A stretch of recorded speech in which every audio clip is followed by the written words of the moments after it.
Bonjour les amis, j'espère que vous allez bien. Shalom, shalom. Plein de bonnes nouvelles, j'espère.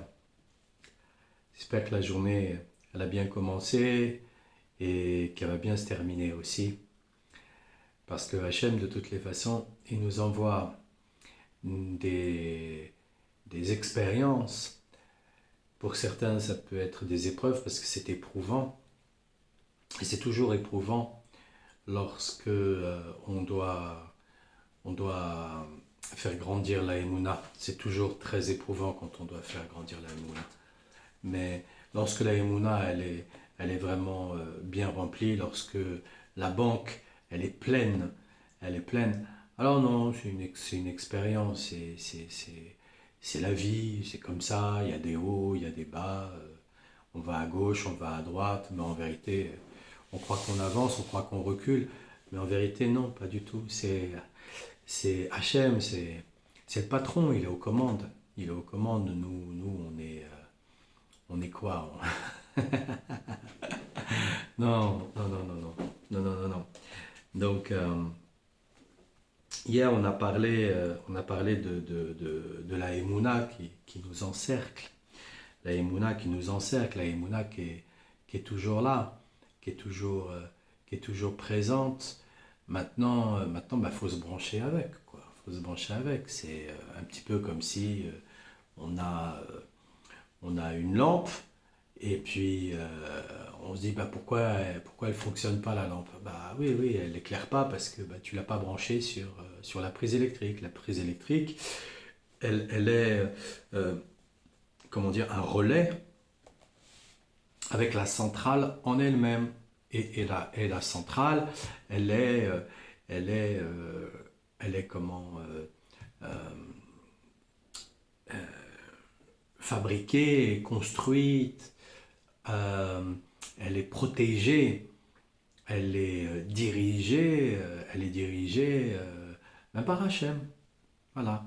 Donc, ben, tant qu'on n'a pas branché notre prise, et notre prise c'est quoi? Ben, notre prise c'est, voilà, je veux me faire un café. Hachem, j'aurais envie de me faire un café.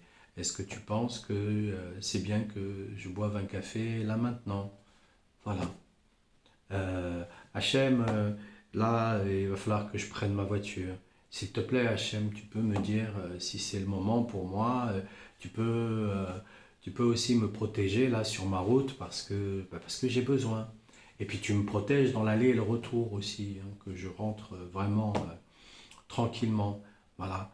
Hachem, je ne sais pas qui je vais rencontrer dans ma journée, donc s'il te plaît, protège-moi et délivre-moi de tout mal. Voilà. Donc quand on est dans une relation avec Hachem de cet ordre-là, qu'on le tutoie ou qu'on le voit, ça dépend, voilà, ça dépend des moments, voilà, ça dépend des moments. Il y a des moments où on a peut-être envie de le tutoyer parce qu'on a envie de le prendre comme un père, et puis il y a des moments, ben, on sait pas qui il est, voilà, qui va venir véritablement vers nous et surtout qui a mis cette situation en place, puisque Hachem, on va dire, mille et un visages, donc mille et un noms, donc de cet ordre-là, on ne sait pas, donc comme on ne sait pas, on va dire vous, voilà, comme ça, on englobe la totalité, et puis comme on est sincère, et bien cette sincérité, on fait en sorte euh, ben, de ne pas vouloir faire de mal à qui que ce soit. Voilà. Donc il nous explique aussi que donc dans la Emouna t'encercle, donc le psaume 89, le verset 9, on peut également trouver une référence à ces enseignements dans ce que Ruth a dit à Boaz, le livre de Ruth, chapitre 3, verset 9. Daigne entendre les pans de ton vêtement sur ta servante. Et, excusez-moi, je me suis trompé, c'est daigne étendre puisque daigne entendre. Je me disais, mais on peut pas entendre des vêtements. Voilà, bon, même si les vêtements, ils sont vivants, parce que tout est vivant. Tout est vivant, tout est Hachem. Tout, dans les moindres détails. Un vêtement, c'est Hachem. Un stylo, c'est Hachem. Tout, dans les moindres détails, tout est Hachem. Donc oui, on peut entendre un vêtement. On peut entendre un vêtement. Il y a des histoires assez surprenantes sur ce sujet-là d'ailleurs. Mais là, c'est donc dans le livre de Ruth, daigne étendre les pans de ton vêtement sur ta servante. Car la sainte mitzvah d'apposer les tzitzit aux quatre coins du vêtement est la clé de la délivrance et constitue une protection face aux tentations de luxure. Et cette mitzvah symbolise l'union conjugale accomplie dans la sainteté. Et c'est dans ce sens qu'on peut comprendre la question posée par le prophète Haggai, donc Haggai chapitre 2 verset 12, « S'il arrive que quelqu'un transporte de la viande consacrée dans le pan de son vêtement et que le pan de son vêtement vienne à toucher un morceau de pain, etc. Il y a là une allusion au respect de l'alliance et de chasteté. Car celui qui porte atteinte à cette alliance porte atteinte à sa subsistance, comme on le trouve exprimé dans les Proverbes 6, verset 26, « Celui qui entretient une courtisane finira même par manquer de pain et comprend bien cela. Grâce à la force de sa foi, il maîtrisera son arc. » Donc, je vais déjà m'arrêter là et puis revenir sur une chose qui me semble importante. Daigne étendre les pans de ton vêtement sur ta servante. On lui demande la protection. Donc quand on est en perpétuelle communication avec Hachem, on lui demande la protection. Et donc, il nous protège, il met son vêtement. Mais son vêtement, en fait, c'est la Emouna qui nous entoure. C'est celle-là. En fait, c'est pas vraiment qu'il nous met un vêtement. C'est que à ce moment-là, la Emouna, elle devient comme un vêtement. Je vais essayer de l'expliquer mentalement, ce que je peux voir en fait. Je peux voir en fait dans ma vision par rapport à ce que je suis en train de lire. D'accord ? Je vais essayer de l'expliquer mentalement.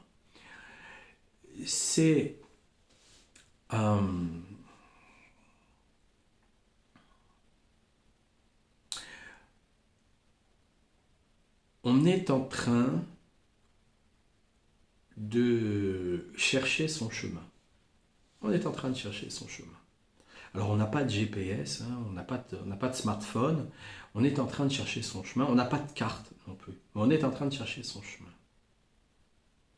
Et là, on demande tout simplement à Hachem, Hachem, éclaire-moi, je n'arrive pas à trouver ma rue. Et là, il y a quelqu'un qui arrive vers nous. En fait, cette personne qui arrive vers nous, elle, on vient à lui demander. Et peut-être même cette personne, elle ne le sait pas, elle nous dit non, je ne sais pas, mais elle se retourne, elle dit tiens, voilà, toi tu sais où ça se trouve, etc. Et elle a un ami, elle rencontre un ami. Donc c'est une ligne d'équation, une ligne d'addition en fait qui se met devant nous et qui nous permet justement d'aller vers notre destination. Et c'est ça quand il explique daigne étendre les pans de ton vêtement sur ta servante. En fait, c'est cette ligne d'équation, en fait. C'est cette ligne d'équation. Alors c'est sûr que c'est toujours écrit de manière que on ait besoin vraiment de se creuser la tête pour pouvoir le comprendre, parce qu'en se creusant la tête, on enlève aussi des mauvaises habitudes que l'on peut avoir. Et malheureusement, on les a eues, on n'était pas responsable. Je ne connais pas un enfant qui demande expressément d'aller à l'école, alors qu'il ne sait même pas que ça existe, alors qu'il ne sait même pas qu'il y a d'autres enfants qui vont à l'école. Ça n'existe pas. Ça n'existe pas. C'est par effet d'assimilation, c'est par effet de boule de neige, comme on dit. C'est parce qu'on l'enfant, il voit d'autres enfants, il parle avec lui et qui lui disent, bah, voilà, moi je vais à l'école et toi, bah non, je vais pas à l'école. Ah ouais, mais tu sais, à l'école, il y a ça, on a un terrain de foot, ouais, on s'amuse, on a la cour. Ah ouais, ma maîtresse, elle est super gentille. Puis quand je réussis bien, eh bien, elle me donne un bonbon. Ah ouais, bah moi aussi, j'ai envie d'y aller, ça m'intéresse. Voilà, c'est comme ça que ça se fait l'assimilation. C'est pour ça qu'ils font aussi de la publicité partout et qu'ils nous envoient partout et constamment des pop-up et de l'hameçonnage. C'est pour l'assimilation. Donc, étendre les pans de ton vêtement sur ta servante, c'est... on commence à réfléchir et on se dit, tiens, ce que il y a de magnifique dans ça, merci beaucoup. Et ce qu'il y a de magnifique dans ça, c'est le fait que je vais parler avec Hachem, et là, je vais être en relation avec lui. Donc, après, peu importe les résultats que j'ai, puisque voilà, j'ai demandé à cette personne, elle ne sait pas. Je pourrais me dire, oh, mais qu'est-ce que c'est que ces histoires encore? Oh là là, je viens de demander à la personne, elle m'a dit qu'elle ne savait pas, etc., etc. Non, c'est pas grave. Si elle n'a pas quelqu'un qui arrive dans son sillage et qu'elle lui demande à lui et qui nous donne notre direction, c'est pas grave, on demandera à une autre personne qui arrivera, on continuera parce que ça a un sens, ça a un sens. On ne comprend pas sur le coup, mais ça a un sens, ça a un sens. Ça a un sens qui est tellement grand que forcément ça nous dépasse. Et pourquoi on va dire c'est tellement grand et que ça nous dépasse? Et parce que nous, on a été programmés d'une certaine manière. Si vous prenez une voiture qui roule à 110 km/h, pas plus, et vous en prenez une autre qui roule à 260 km/h, vous ne pouvez pas faire la course avec. Pourquoi? Parce qu'il y en a une, elle est bridée, son type de moteur, il a été construit de cette manière-là. Et bien souvent, nous, on croit qu'on est bridé dans ce sens-là, parce que nous, on croit qu'on a été construit dans ce sens-là. Ils nous ont dit, c'est génétique, ils nous ont dit, c'est ceci, c'est cela. Non, non, non, non, non, non, non, non, non, non. Il y a des choses qui sont en rapport avec la génétique. Des choses qui sont en rapport avec la génétique. Mais en vérité, au niveau de l'ADN, c'est que 10%. C'est que 10%. Vous pourrez aller le voir sur mon site internet. J'ai fait tout un papier dans mon blog. Je vais le mettre, hein, excusez-moi si je n'ai pas encore mis. Mais je suis... Beaucoup de choses à faire, beaucoup de choses à faire. Donc voilà, excusez-moi, mais je vais mettre carrément en descriptif, je vais mettre mon site internet, comme ça vous pourrez aller lire, je ne sais plus combien d'articles j'ai mis, mais bon voilà, il y a des articles qui sont assez essentiels et qui permettent justement de faire un peu la référence, comment je dis ça? C'est pas la référence, c'est une relation entre la science et Hachem, voilà. Et voilà, faut bien se concentrer pour voir, voilà. Je vous donne juste un exemple. Par contre, voilà, on parle souvent, parce que j'en ai déjà parlé, on parle souvent des problèmes de diabète, mais on ne parle pas des problèmes d'insulinorésistance. Voilà. Donc quand on commence à rentrer dans le problème de l'insulinorésistance, on s'aperçoit que on peut réparer, quoi. Il y a des façons de faire, on peut réparer, quoi. Et puis si on ne sait pas, j'ai des programmes, qui viennent à être totalement personnels parce que je ne fais pas des programmes généralistes qui sont vraiment personnels. Pour ça, il faut que je fasse un entretien avec la personne, faut que je sache certaines choses. Voilà, ça prend du temps, hein. Et puis de là, je mets un programme en place avec la personne, pour l'individu, pour que voilà, on ait une meilleure alimentation, une meilleure relation avec la vie, parce qu'on ne sait pas. Et pourquoi on ne sait pas? Parce qu'on nous a dit depuis toujours, mais non, on nous a dit, voilà, vous êtes comme ceci, vous êtes comme cela, le système des castes. C'est quoi le système des castes? Ce système des castes, voilà, vous allez naître dans tel, et vous allez être que comme ça. Non, c'est pas vrai. Ce n'est pas vrai. Ce n'est pas vrai. Ce n'est pas vrai. On n'a que 10% de l'ADN qui est en relation avec notre famille, notre père, notre mère, etc., etc., etc. Vraiment que 10%. Le reste, ça se module, ça se change, ça se transforme, ça se travaille. Grâce à Dieu, d'ailleurs. Grâce à Dieu, il ne nous a pas mis là sur la terre pour que hop, tout soit figé. Non, ça, c'est l'attitude scientifique basée sur la psychorigidité. Et pourquoi basée sur la psychorigidité? Parce qu'ils sont gouvernés. Ils sont gouvernés par l'astral. Ils sont gouvernés par les astres. Ils sont gouvernés par ces choses-là. C'est des domaines que je connais bien. Hachem, il m'a envoyé dans tous ces domaines pour aller non pas... je ne suis pas passé par l'étude livresque, je suis passé par l'étude pratique. Pratique.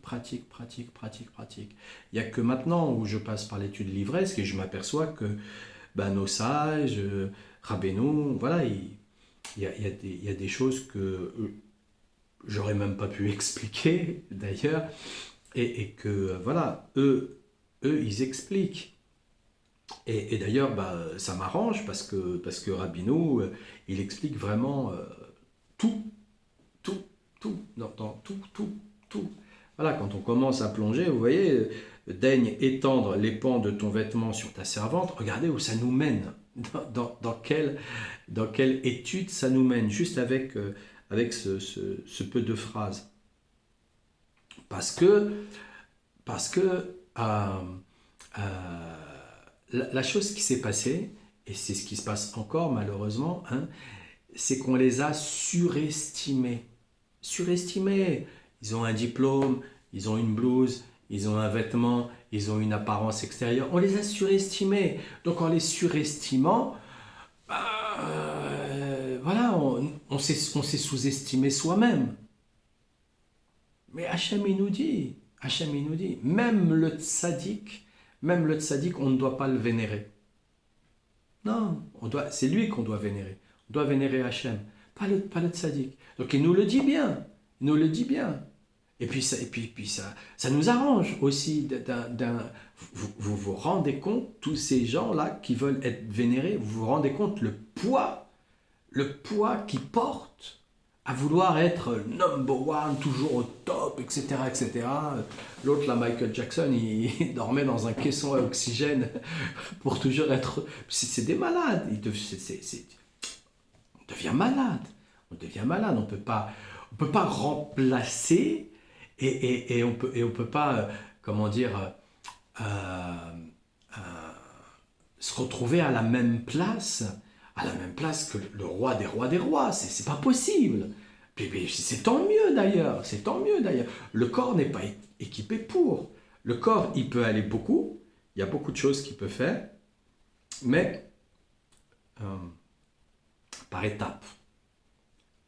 C'est des étapes. Voilà. Donc c'est pour ça que il nous parle, il nous dit, voilà, les tzitzit qu'on met aux quatre coins du vêtement est la clé de la délivrance qui constitue une protection face aux tentations de luxure. Voilà.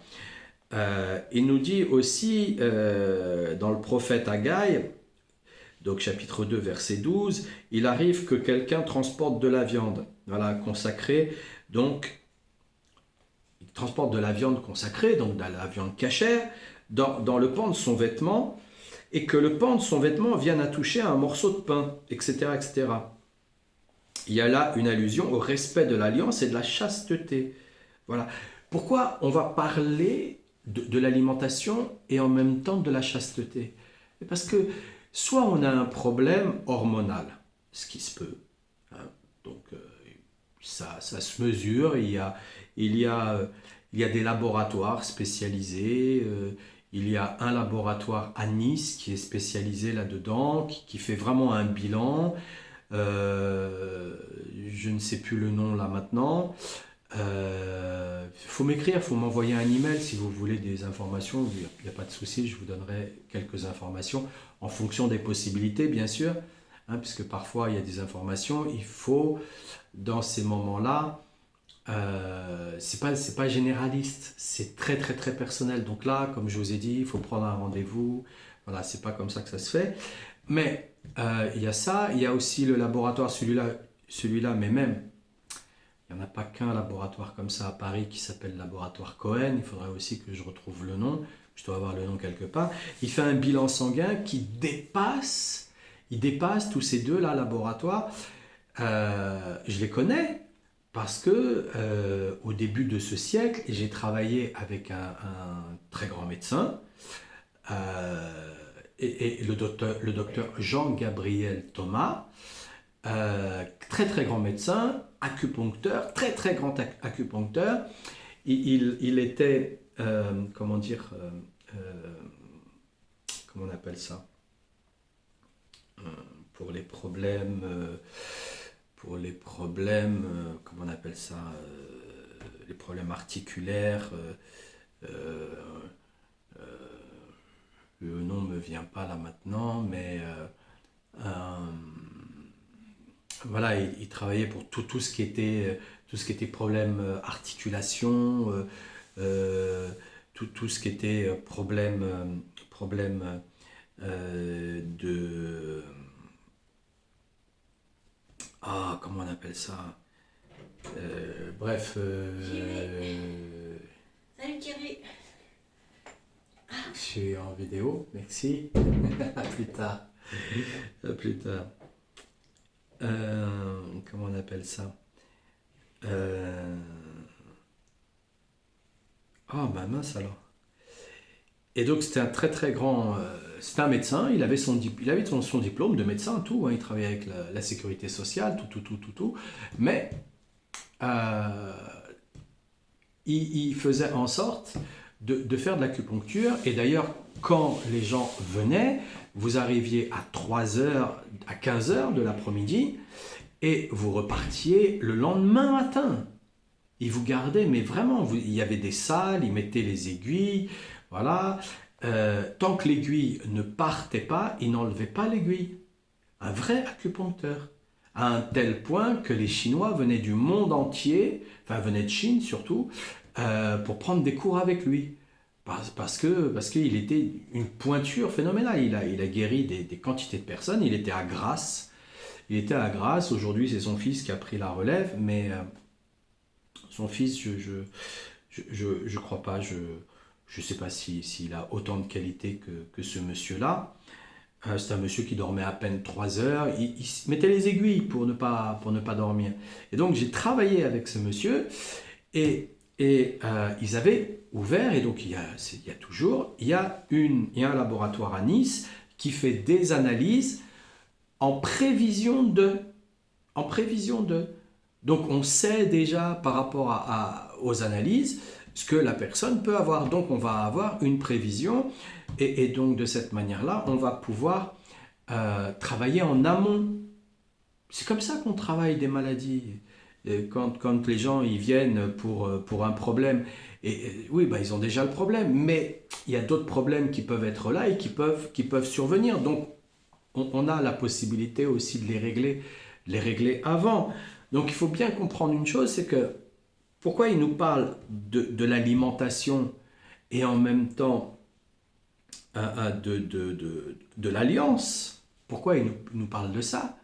Ben, soit on a un problème hormonal, donc comme je disais, il faut se faire tester. Voilà, on se fait tester. Voilà, on se fait tester dans un très bon laboratoire. on se fait tester et on voit si on a un problème hormonal par rapport au poids. Parfois, c'est pas ça. Parfois, c'est tout simplement parce que on vit dans un environnement où il fait trop chaud.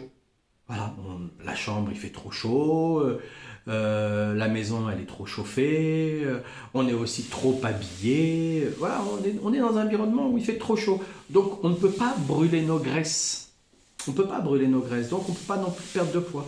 On peut aussi, parce qu'on a une alimentation qui est déréglée, c'est-à-dire que on mange un peu n'importe comment, on mange un peu n'importe comment.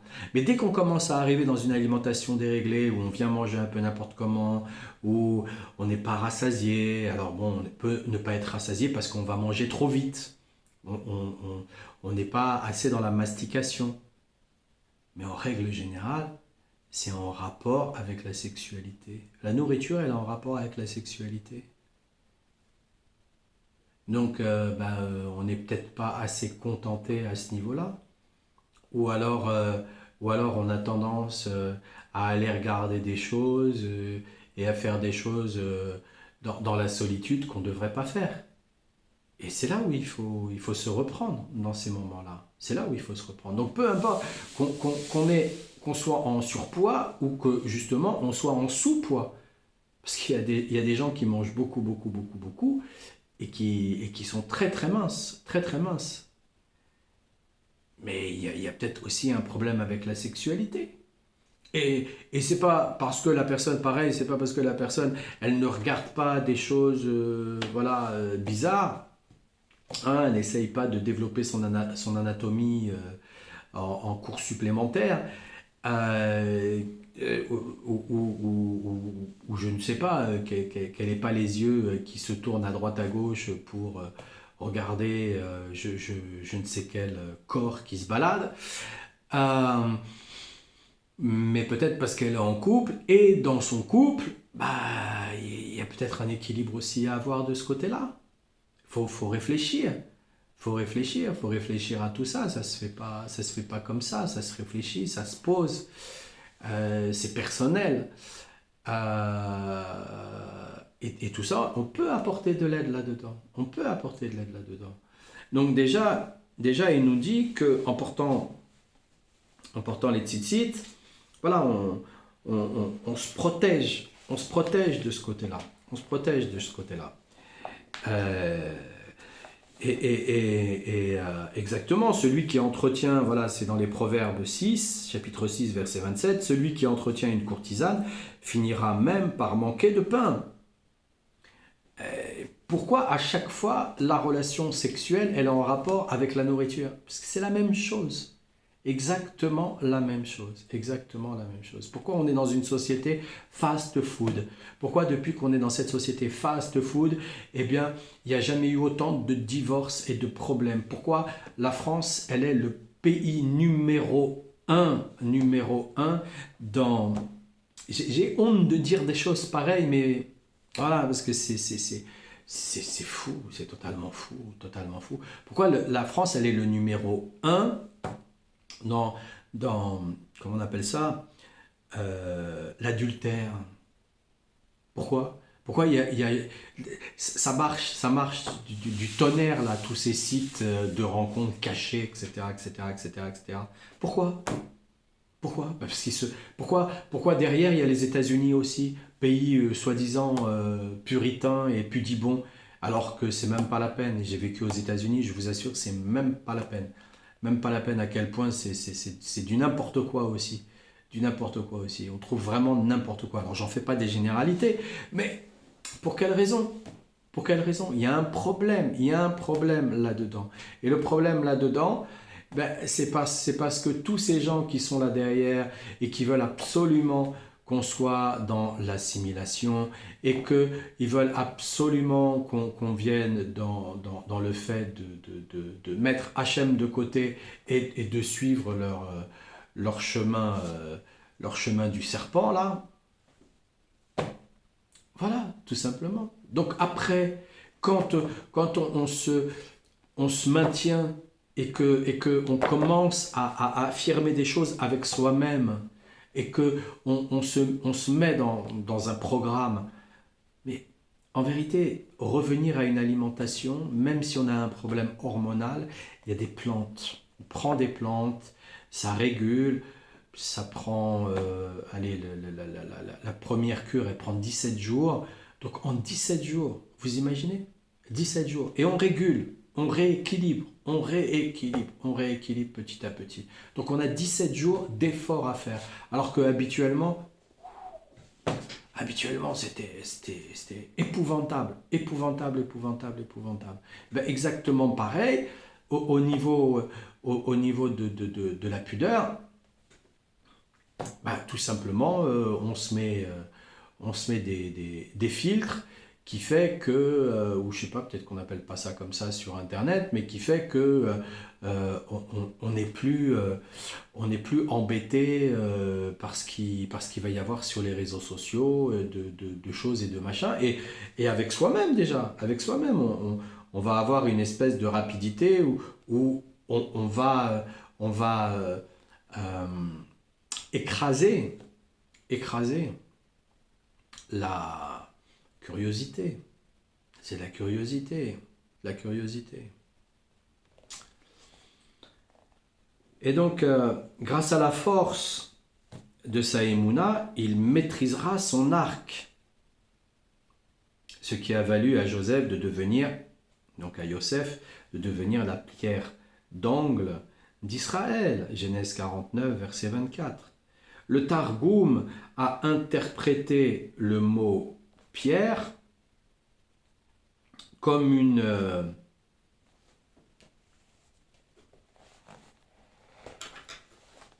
alors qu'est-ce qu'il dit là-dessus?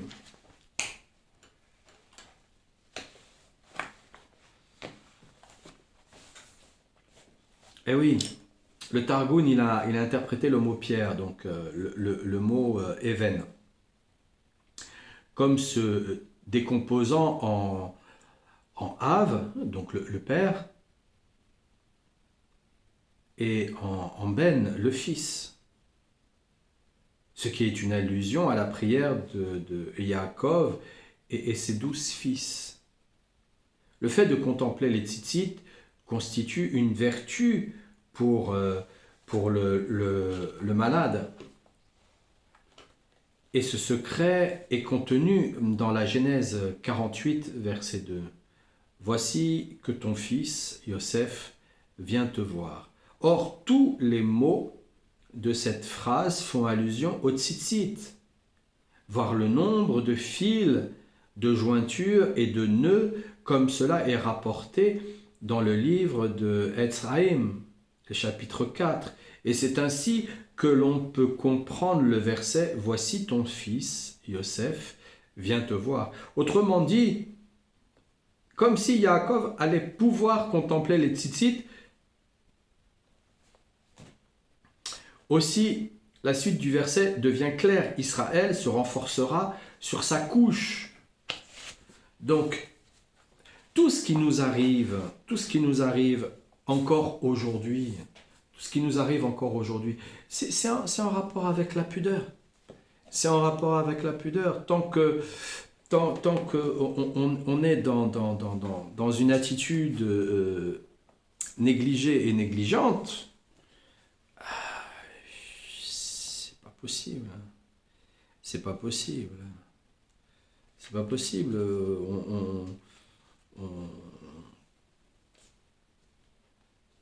Voilà, voilà pourquoi on est là. Voilà où est-ce qu'on en est. On devrait vivre en Eretz Israël avec cette compréhension, avec cette règle de vie, de pureté. Et là, à ce moment-là, on pourrait répandre dans le monde entier. Parce que le monde entier, mais...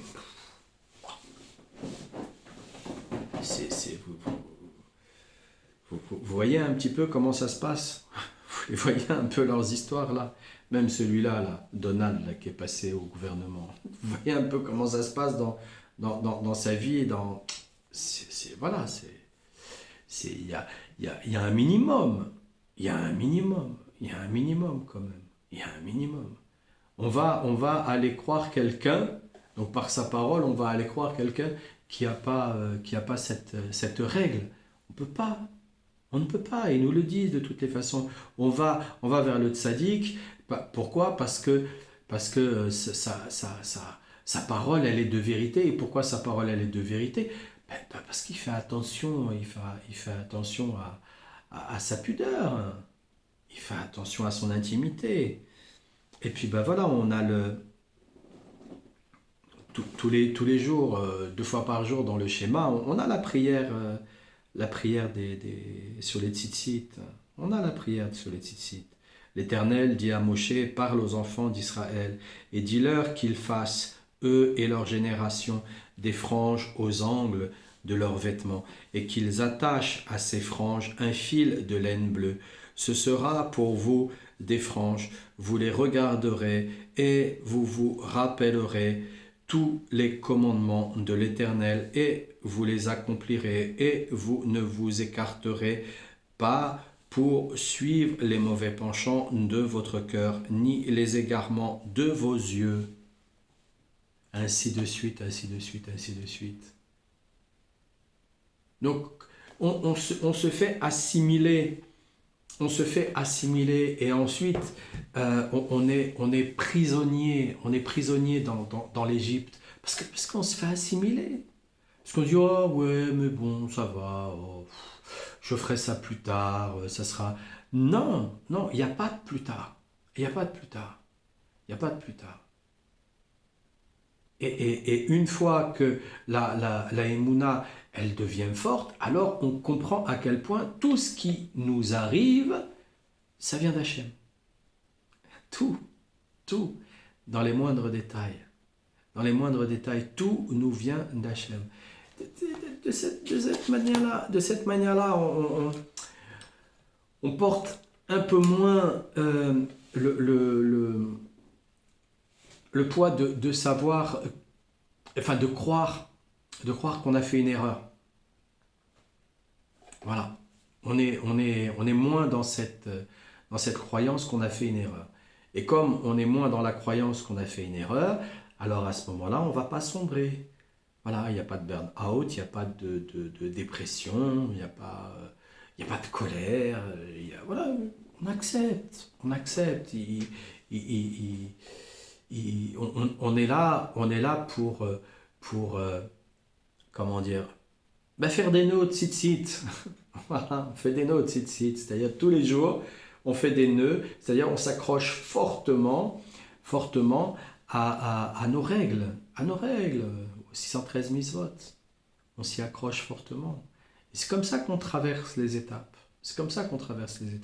Alors ceux qui ne le veulent pas, ceux qui continuent, qu'à cela ne tienne, faites comme vous voulez, qu'à cela ne tienne. De toutes les façons, Hachem, il a prévu, il y a un programme, même l'État profond, il a essayé de copier le même programme et il l'a annoncé un petit peu au monde entier.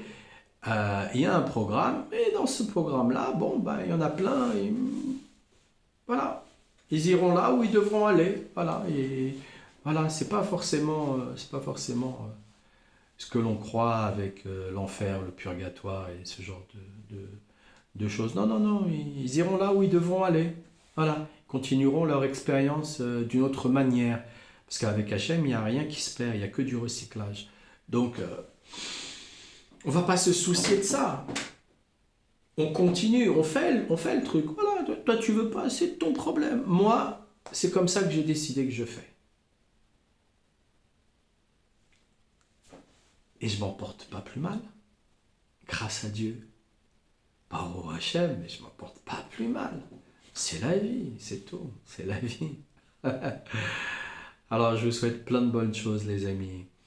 Plein de compréhension, plein de bonnes nouvelles et que vos familles, la refoua shlema pour tous les malades et vos familles se portent en bonne santé, que vos enfants reçoivent une bonne éducation, qu'ils réussissent leur examen, qu'ils réussissent tout ce qu'ils ont à faire Et puis, pour tous ceux qui se sentent seuls, une prière pour eux, tous ceux qui sont loin d'Hachem, tous ceux qui sont loin du tzaddik, une prière pour eux et qu'ils puissent se rapprocher. Ils puissent se rapprocher grâce à Dieu, Baruch Hachem. Et je vous dis à demain les amis. À demain.